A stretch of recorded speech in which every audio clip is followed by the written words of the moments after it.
Our sponsor this month is Published, an affiliate of Village Voices. Published offers all author services from writing tips, critiques, manuscript evaluations, and editing, as well as tips to help you become published. If you prefer to self-publish, purchase the step-by-step book on publishing through Amazon, or purchase services a la carte, from formatting to creating custom covers, or even tips to gather endorsements. The staff is headed by 2 professional writers. After your books are published, either trade paper, electronically, or both, purchase marketing tips, web services, book trailers, or turn your book into an audiobook. Publish provides all your writing, publishing, and marketing needs. So give them a call at 941-748-6865.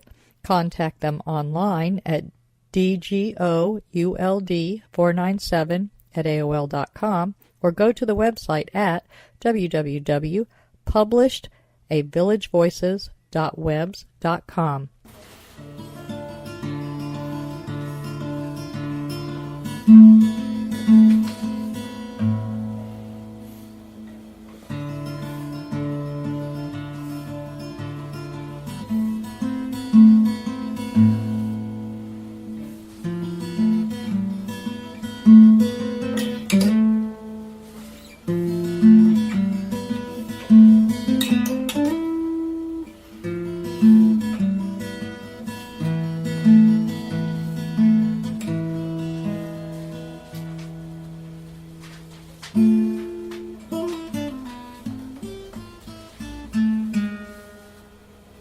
Good afternoon. The intro you just heard was by Al Musitano, and today we are interviewing Chef Gaetano Cannata of Ortygia, and I'm saying that wrong, Ortygia Restaurant, and I'm going to let him pronounce it correctly. Hi, guys. Hi. If you know you're saying it wrong, why don't you say it right? I'm not Italian. It's Ortygia. Ortygia. Restaurant. It's a hard G. Yes. Ortygia. Okay. You are a chef at a restaurant of Sicilian speciality. Yes. In the Village of the Arts. Mm-hmm. And I understand you're also one of the top restaurants in Tripadvisor? Yeah, I think I'm number 3 out of... Many. Yeah. Manatee County. Yes, Yeah. Manatee County. So that's a really big deal. How did you get started as a chef? I started cooking with my mother and my father when I was young. Did they have a restaurant? No, but my father was a chef for a while, and then he gave it up and wanted a job that was more conducive to raising a family, because working in a restaurant is not. So your family they were chefs. Was that here in our country? Yes, that was in New Jersey and New York. Okay. My father, not my mother. Your father. She was a homemaker, but he taught her everything he knew. Plus, she learned from her parents, who were from Abruzzo. My father was from Sicily. So she learned both styles of cooking. And your mother is also Italian? Yes. So two Italians, but both Americans. And did they always live here? No, my father was born in Sicily. He was born in Sicily. Mm-hmm. So, but your mother was born here, but she's Italian, and they got together and had more Italians. Yeah. You're populating the world with Italians. Well, no, let's populate the U.S. with them. Yeah. Very cool. And so where did you get started deciding that you wanted to do that for a living? Oh, I just never thought about it. I just did it. I started when I was about 14. I cooked in different restaurants in New Jersey and New York. Then when I came to Florida, I started working in restaurants all over Florida. My first restaurant job was at Michael's on East in Sarasota. But then when my children were born, I decided it would be better, to have, like my father did, have a job that was more conducive to raising a family. So my wife at the time was a teacher, so I got a degree in early childhood education, and I taught school for a while. And when my children hit about, and my son was about 16 and my daughter was 12, and I did catering jobs on the side, and they would help me. It was about that time that I said, it wouldn't be a bad idea if I wanted to open a restaurant to do it now, because I could still have my family and have my children working for me, so I wouldn't be missing them, because all the long hours I spend in restaurants, they would be with me for most of the time, so I wouldn't be missing my family. So in a daily grind of a restaurant, how many hours do you have to put in? Because I know it's not just your time in the restaurant. You have to do all the prepping and the purchasing and the accounting and all of those other things. How many hours? Except when you're sleeping, you're working. You're working. You're putting in hours and time. And, effort. Everything goes into the restaurant. It's like they say it's like being married. I am married to my restaurant. And how is that going for you? It's going great. I mean, I have a relationship. You started with catering and it was slow at first. No, actually I didn't. I started with catering before I opened the restaurant, just on the side. But when I first opened, I opened up when the economy tanked in October of 2007. And by December and January, I was already filled up. I think in February, I got my first review. It was very positive from Sarasota. I think Tripadvisor started at that time, and I became #1 on Tripadvisor for I think almost 4 years straight. And the Tripadvisor really helped, which was word of mouth, and word of mouth just from people talking got me busy. And by my first spring, which is 6 months later, I was packed every night. So you're staying extremely busy. Yes, and then the economy, It's been improving. I was new, and the economy's still on the downside. So I stayed steady. But I wasn't improving much, but I was holding my own.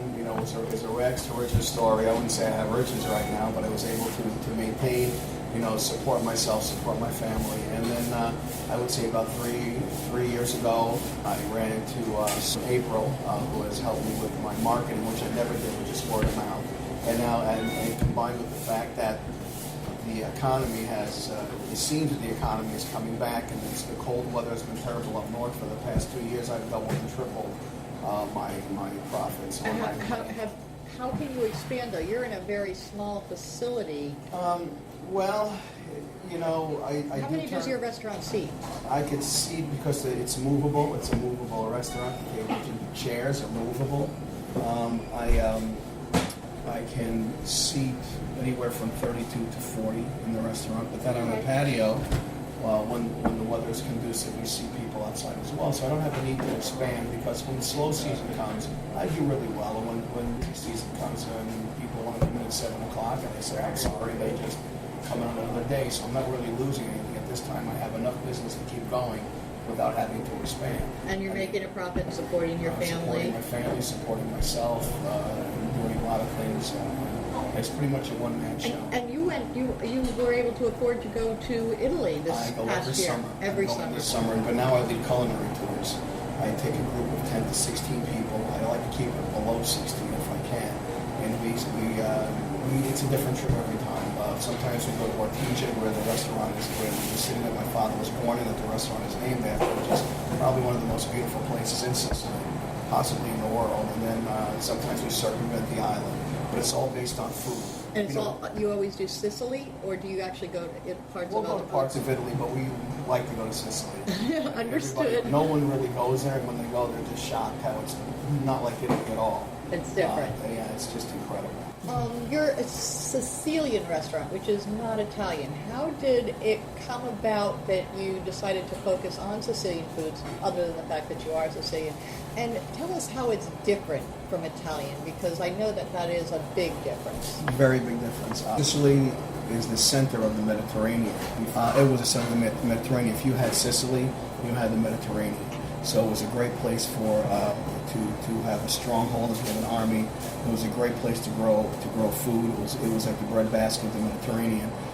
If you conquered Sicily, did they have a water source so that they can grow well there? Oh yeah, okay. There's water everywhere. Yeah. So, well, I know they've got salt water all around them for no, the Mediterranean. There's water. There's springs and there's water everywhere. It's been conquered by every civilization over in the 2,000 years. Almost every civilization, not only in the Mediterranean but even in north of that. I mean, the Lombards, which were I believe at one time British, the Spanish, and the French, the North Africans, the Arabs, the Greeks. It was overrun by every single country. Tell me about all the different cultures that affect Sicilian food, and how Sicilian food is different from Italian food, and why. And every civilization and culture left their mark on the Sicilians, especially architecture, art and food. Like I said, the Arabs brought fruit and lemons and citrus and dates and sweets, and taught the Sicilians how to make dessert. They also taught the Sicilians how to make gelato. The gelato then spread from Sicily to Italy. That's the ice cream, correct? The ice cream, yes. Okay. It doesn't taste anything like ice cream. The flavor is incredible. There are a lot of different influences from different cultures. Like I do a lamb with harissa. and couscous. Well, harissa is a Tunisian chili place, and couscous comes from North Africa. Why would I do that? Because southwestern Sicily is 50 miles from North Africa. Wow. So there's a lot of North African influence when you get to the southwestern side of Sicily. It's very different. Whereas in North Africa, they use lamb and meat with their couscous. In Sicily, they make a fish couscous. They're very famous on the west coast of Sicily for making couscous with seafood and fish.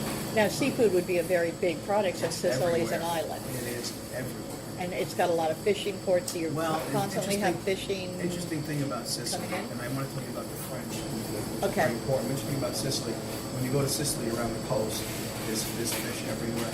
When you go to Ortygia is the heart of the city of Syracuse.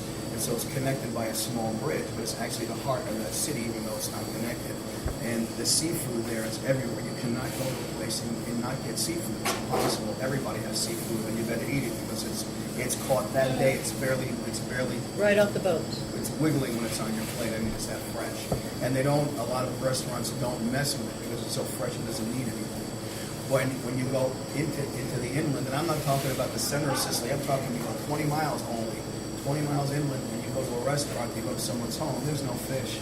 There's lamb, there's pork, there's a lot of vegetables, but there's no fish because 20 minutes to some Sicilians is too far to bring fish.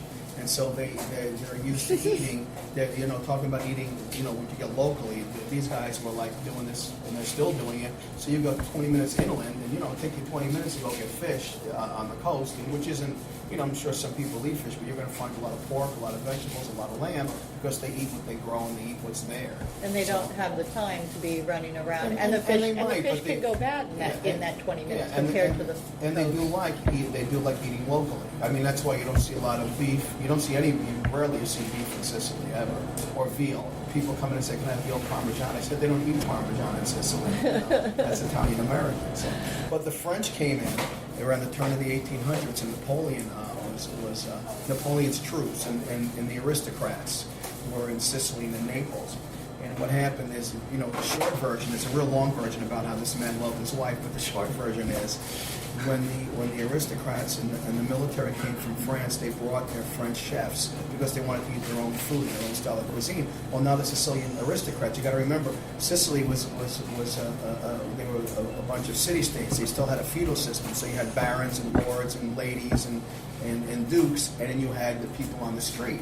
So Sicily and Italy wasn't a country until 1865. They were city-states owned by different countries. It was like that. So when they came, the aristocrats, they lived in castles and big mansions, and they said, wait a minute, what's this cuisine? It looks pretty cool, but we don't know anything about it.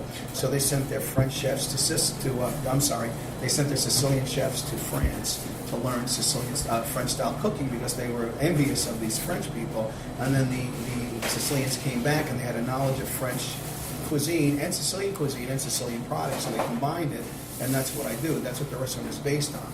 I mean, so it's got a lot of French. Yeah, it's got a lot of French influence. I mean, I do a lot of classic Sicilian dishes, but the reason I got into this cuisine because my father would cook really different, and it didn't make sense. It didn't seem like it was Italian like all the other Italians on the street. So when I researched, I found that there's a lot of vestiges of this French cuisine, but it died out in the 1900s, and so there are little pieces that are left, but nobody knows really why. And where they came from. So I researched it. It's called the cuisine of the Manzou. And for example, I'll make a mushroom pate. It's a classic pate from that period, that time period, and they use mushrooms, which is basically French or Sicilian, but they put in capers from Pantelleria, which is an island off the coast of Sicily. They put in dry Marsala wine, and they put in Sicilian olives. But then on the French side, they have buttercream and herbs de Provence. So they combine the two cultures and the two types of food, and they put it together, and that's like a classic combination of French and Sicilian. All right. Now, you mentioned that it's different from Italian food, and you don't carry many things that would be on an Italian menu. And that's, No, nothing actually. All right, so you can't come to your restaurant and get chicken marsala. You're going to be offering something totally different. Right. Sometimes people ask, and I really don't like to do it. And I had a guy come in, and I'm pretty good. Sometimes if it's slow, but the point of the restaurant is the food's different. Eat the food I have. Don't go off my menu. I mean, if you say I'm gluten-free or I'm dairy-free, that's fine. That's a difference. And I don't care how busy I am. I'm always going to accommodate people if they have different, culinary, food issues. But the guy came in the other day and wanted chicken parmesan. He said, "Can you make it?" I said, "No." I said, I have 30 things on the menu. Tell them to try They something can go different. down the street They to can go down the Ferraris. street to the pizzeria. Yeah, and get chicken parmesan. So I did that once for somebody when I first opened. The next thing I know, then past a month, people kept coming in and saying, "Jeff said you make the best chicken parmesan." So I had to stop. So I don't do No, that I don't. anymore. I don't make that. Now you have a garlic soup. Roasted garlic bisque. No, one day when I first opened, I was so busy I couldn't keep up. I was by myself, and literally people from the village would stop in and say hello, and I'd give them an apron and put them to work. I had no idea I was going to be that busy in the beginning, and so I prepped all the stuff for dinner, and they'd come in for lunch and wipe me out. So now it's dinner time, and I have no soup, and the only vegetable I had left that I hadn't cooked was garlic. So I had to make, so I said, this is it. So I invented this roasted garlic biscuit. It's a really big hit. It was made out of necessity, and now it's one of the most popular things on the menu. And it's there all the time? Always. Yeah. It's a regular. Now, do you change your menu out a lot, or is it a constant, Yes a and no. basic? Yes and no. I changed my menu. I've been open 8 years now. I changed my menu over the past 5 years, and I kept adding and deleting things from my menu until I found the things that sold the most and that people like the most. The things I don't have anymore, nobody really asks me for, except one or two things. But I tried to get the most popular things and the things that would sell, really fast, because I don't like to leave food laying around. And so the menu basically stays the same, the menu. However, I have a specials menu, so in season I could have 3 or 4, maybe 5 different things other than my menu for that evening, but it's all based on what's fresh and local. So whatever local fish I get, I don't have a fish on my menu. Do you it just says shop? seafood. I buy everything myself. No truck, whether it's a Cisco truck, whether it's a fresh farm, I got everything myself. Where do you go for do you go to the docks? I go to the docks, I go to the farmer's market, I go to local farmers in the area. When I get really desperate, or sometimes I have to go to Tampa and I have to pick up packaged goods, like things like olives, things that you can't buy fresh, things like olives and that nature. And when I go up there and I get the dry goods, I need like flour and olives. If I see something, some fish that just came in and looks good, I might go buy fish out of Tampa or something like that, but I try to stay local. As busy as you are, do you still do the catering? Yeah, I do. I don't like to do catering off premises. I'll do it like on a Sunday or Monday. If somebody wants me to do something, I'll say Sunday or Monday, and it's kind of limited. But if they want something on Those are the days premises, you're not open. those are the days I'm not open. But I prefer to do it on premises. I don't like to travel with my food. I understand, because it loses freshness. Yeah, and if there's something I want on the whim, I say, you know what, I think I want to add some of this, and it's not there. I know where everything is in my restaurant, and a lot of the stuff I say I'm going to make, sometimes I create it while I'm making it, or I decide I want to change it because it's going to be better, and I can't do that at someone else's home. So you have to stick to a script. I don't like to do that. Now, you also, when you first opened, you didn't have this, but later on you got a beer and wine license? No, I always had that. I got that Always right had away. that. And Okay. it just keeps getting better and better. And so you have an extensive wine list? For a small restaurant, it's a 750 square foot restaurant. I think I have probably about 25 or 30 wines. And it revolves. Every now and then I take a few off, add a few on, because there's so many good wines out there. If I see something that isn't selling as much, or people don't like it, even if I like it for whatever reason, I'll switch some out. So I'm always working on the wine. Okay.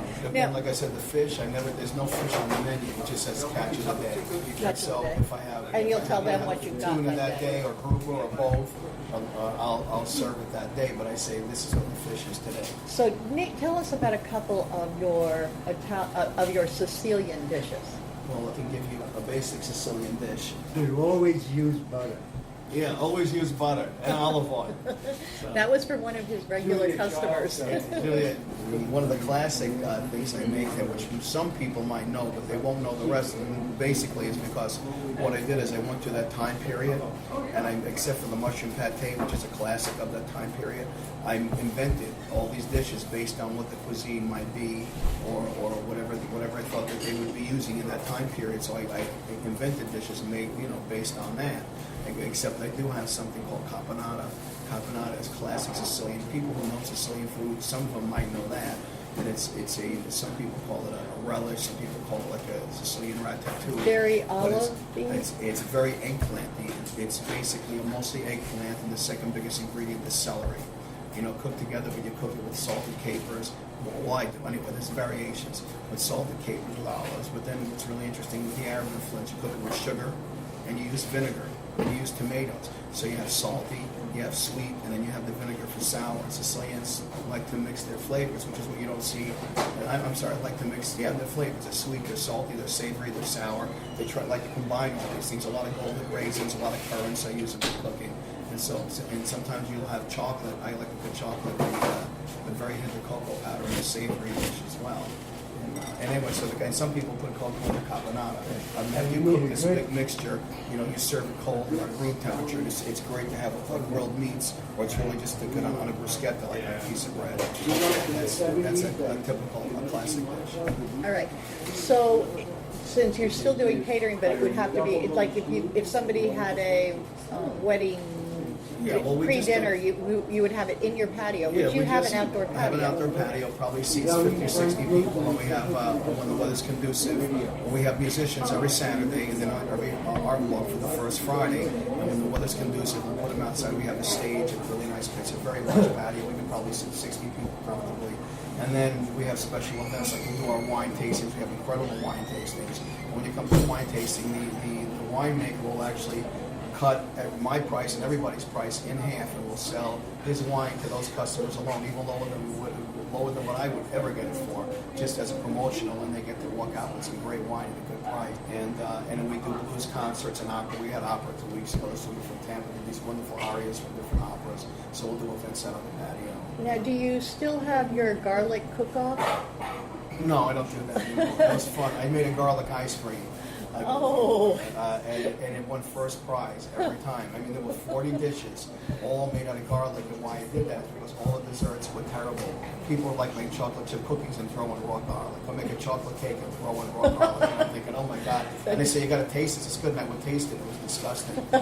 So I wanted to come up with something that would be really good. So I'm not telling you how I do it. I mean, I roast the garlic with this whole technique. Now, you have other types of events, and with the addition of April helping you market, how did those go over?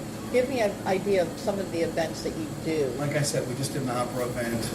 We found this girl in Tampa.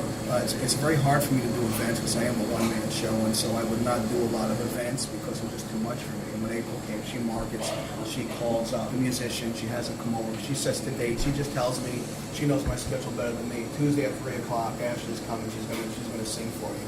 Or so-and-so is coming, wants to show you his wine. So she sets everything up, and I just create the food for the event. All right, and recently I've seen on your Facebook site that you've been doing this tour of cities. Are those all Sicilian cities? Where you come up with different foods for the, I guess, specials for... Oh, okay, that was last year. Thank you for reminding me, I'll probably do it again.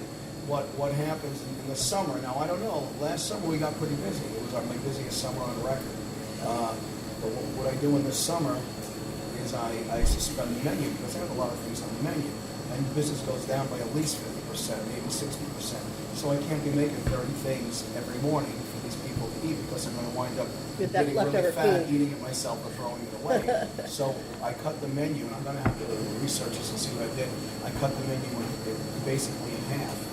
I think I put 5 things on the menu for this summer. And then 5 things from my menu, from my regular menu, and then on the other side of the menu, I'll do 5 things from a region in Italy. And every week I change the region. And I do that for June, July, and August, and in September I close and I do the tour through Sicily. All right, so tell us about this tour through Sicily, this culinary tour. Is it for chefs, or is it for anybody? It's for anybody. Chefs usually don't go, but it's for people who are really interested in the food and culture. And a lot of them come to the restaurant, and the food is different. And I'm always given a history lesson. When they ask, why do you do this? And if I have time, I sit down. Sometimes my last customer leaves at 9. It's done, and I'm sitting there until 11:30 talking about Sicily and the food and the culture, which is why I get no sleep. But I enjoy it. This is my passion. It's what I like to do. So it's usually those people. They love the food, they love the stories, and they want to come and see it. Then it's all based on food. Like we'll go to where they make olive oil. And there's a place in Sicily that makes chocolate that you've never had in your life. I haven't seen this country yet. Sicilian chocolate is really different. They put hot peppers, they put jasmine, they put just interesting things in their chocolate. When it's a different type of chocolate, the whole texture and taste and look is different. And, you know, we go to where they grow lemons, where they make pistachios. Some of the best pistachios come from Bronte in Sicily. Where they grow grapes and make wine. We go to Agriturismos, where they grow their own. Like, for example, like I said, we were like 20 minutes into the inland, not far from the ocean. And they're making pork, and they're making rabbit, and they're making snails, because there's snails everywhere on their property, so that's what they make. So, you know, we go to different places. So these aren't escargot, or are they this? Oh, they're escargot. It's just they're called babalucci in Sicilian. They're mate in Italian, but they're babalucci. They're escargot, but they cook them different. Okay. So you have people work in the kitchen with you? I only have one person. I just hired 2 months ago. He's been with me for years, but not in that capacity. He's washing dishes and helping out. And he's got a real desire to learn. He's 23, and he's been working with me the past 6 weeks or 2 months. It's the first time I've had a steady person in the kitchen in 8 years. I could punch out 60 covers myself in the night. I don't need help, but I'm starting to get a little older. So, but they still don't cook. And then you have a chance to actually get out there and speak to and your I do, customers. yeah. I mean, I like to do that. I have a 6-burner stove. I can't have another chef on that stove with me because they don't fit. Right. So when I have someone else working with me, they're putting together my dishes, or if something needs to be heated, like a pasta timbalo, which is a dish I do. When I heat that up, they'll take it out, they'll plate it, they'll put all the things on that needs to. A sous chef type. A sous chef, but not really cooking, more like a prep chef and Yes. like an expediter. Like they'll put the garnish on, they'll put it on the plate, they'll make it look pretty when it goes out. I just pull it out of the oven and say, here. And then they put it together and send it up. But I used to pull all But that you've myself. taught them how to do Yeah, that of so that course. it's to your standards. Yeah, of course. Okay. So if somebody wants to make a reservation or come to the restaurant, how will they find out where you are? And Just call me up. I have a website. The website has all information. It's ortygiarestaurant.com. Ortygia is spelled O-R-T-Y as in yellow, G-I-A, restaurant.com. It'll give you information about our events, how to make a reservation. It'll show you the menu. now, do you suggest reservations? Oh, yeah. I mean, especially in season. Okay. I hate to turn people away. But you do end up doing that I quite do that, often. Yeah, especially on busy weekends. Yeah. So the best days of the week for them to catch you if it's off? The Tuesday through Thursday, Friday and Saturday. I'm Tuesday through Saturday. Tuesday through Thursday, it's usually slower, but this season I've been as busy on a Saturday as I've been on It a has Tuesday. been a busy So season. it's I been a think it's because crazy it's so season. cold up Yeah, north. Yeah. They've been down here and staying longer because it's not worth it up Oh, there. I know. 3 weeks ago, I turned people away on a Tuesday night. I just couldn't take it anymore. So it gets like that sometimes. This year, anyway. That's a great thing, though. Yeah. So are you happy? Yeah, I'm You're- doing what I love. I play the harmonica, so when I get blues bands in or any musicians that come in on the weekend, when I have time, you know, I'll have something sauteing on the stove. I got 3 minutes, and I say, "Hey, Mike, I got 3 minutes. You got a song?" And I'll go out there and do a number, and then run back in and finish cooking. You know, people usually like it when I do that. Yeah. All right, sounds very, very good, and we wish you the best of luck. And I will be down for some of that roasted garlic bisque. Thank you, Donna. Thank you, Guy. Nightmares. Frightful visions during the night, causing terror and loss of sleep. Daymares. Frightful visions during the day, causing fear and paranoia. Gothmares. Gothic visions that can happen anytime, causing horror and disgust. But sometimes they offer answers. Read Gothmares if you dare.